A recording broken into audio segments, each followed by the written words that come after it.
Central America is a major corridor for mass migration to the United States. Climate change, economic disparity, and violence have driven people away from their homes in search of a better life.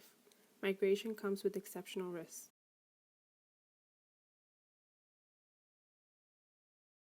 In Chiapas, Mexico, we interviewed people emigrating from Honduras, El Salvador, Guatemala, Haiti, Costa Rica, and Cuba. These countries are rampant with political unrest and violence. All were forced to flee their homes and chose to head for the southernmost state of Chiapas. In 2019, the United States government criticized Mexico for its lack of border control. This encouraged the Mexican government to dramatically increase military presence in border towns. With U.S. funding, Mexico is deporting thousands of migrants through the INM and National Guard.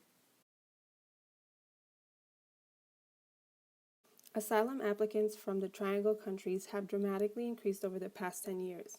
On January 18, 2020, it is estimated that a caravan of 2,500 migrants attempted to cross the Situate River over the Mexican-Guatemala bridge.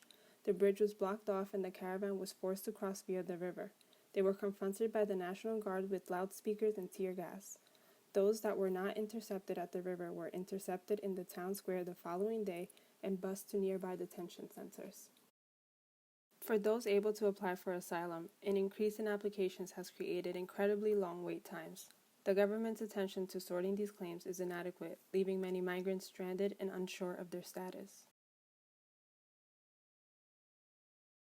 Chiapas is the poorest state in Mexico and suffers from a widening income gap. While the formal unemployment rate is relatively low, Chiapas has the largest household sizes in the country, living in the poorest housing quality. In 2019, 62% of all asylum claims in Mexico were filed in Chiapas.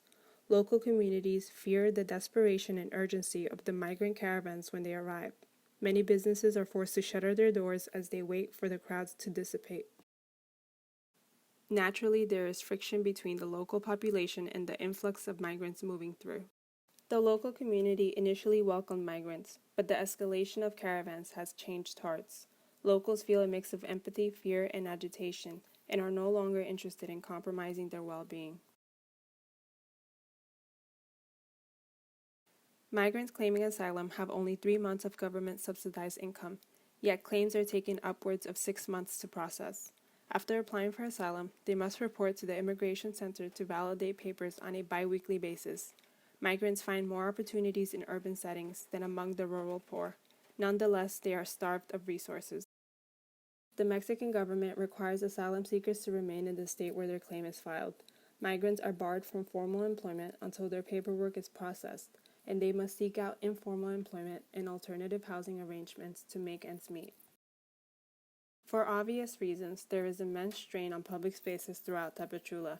Crowds of migrants with nowhere to turn are often gathering, bartering, and sleeping in the town square. After coming so far, many migrants are left helpless, forced to sit and wait for things to fall into place. Of everyone we interviewed in Tapachula, the needs remained basic: food, water, a stable roof, and opportunity for work. Most homes in Chiapas are self-built. Many homeowners leave concrete and rebar exposed to eventually expand to a second or third floor, but they do not have adequate resources or time to finish the project.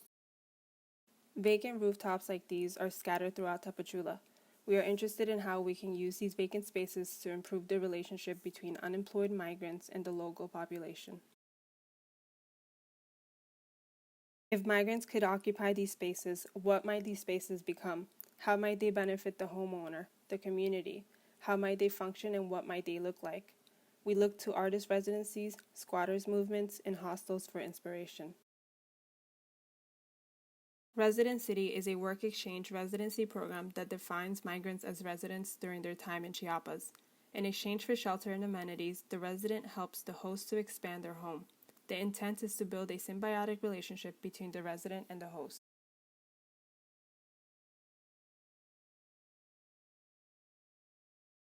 Pedro is a migrant from Honduras. Enrique is a homeowner in need of assistance.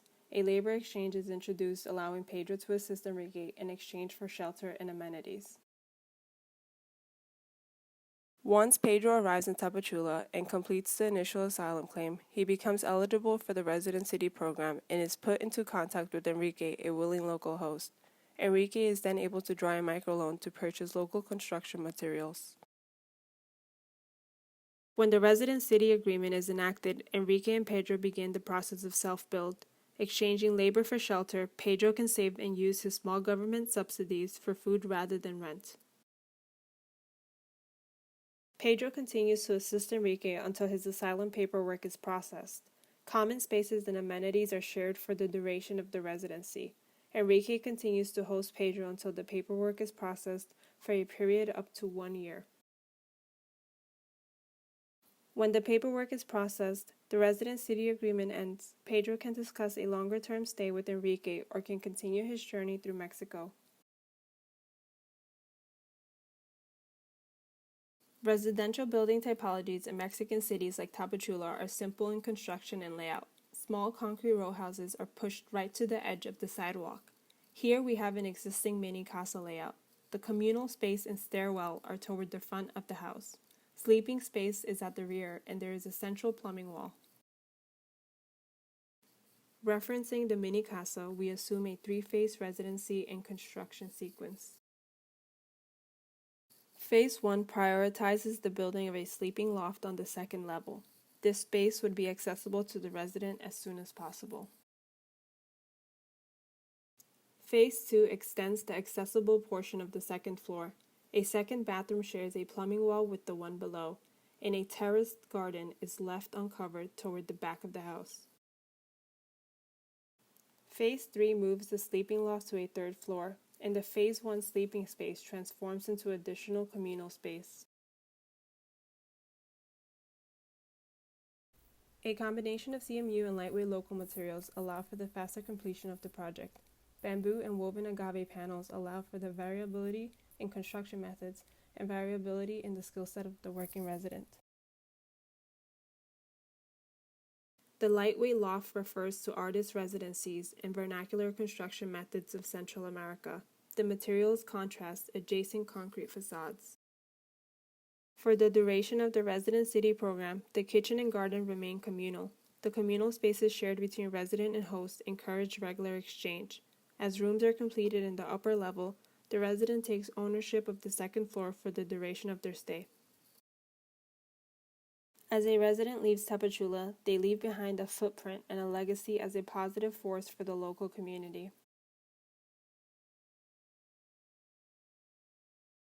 In the evening, the building becomes a lantern for the city, a symbol of the symbiotic relationship between the host and the resident.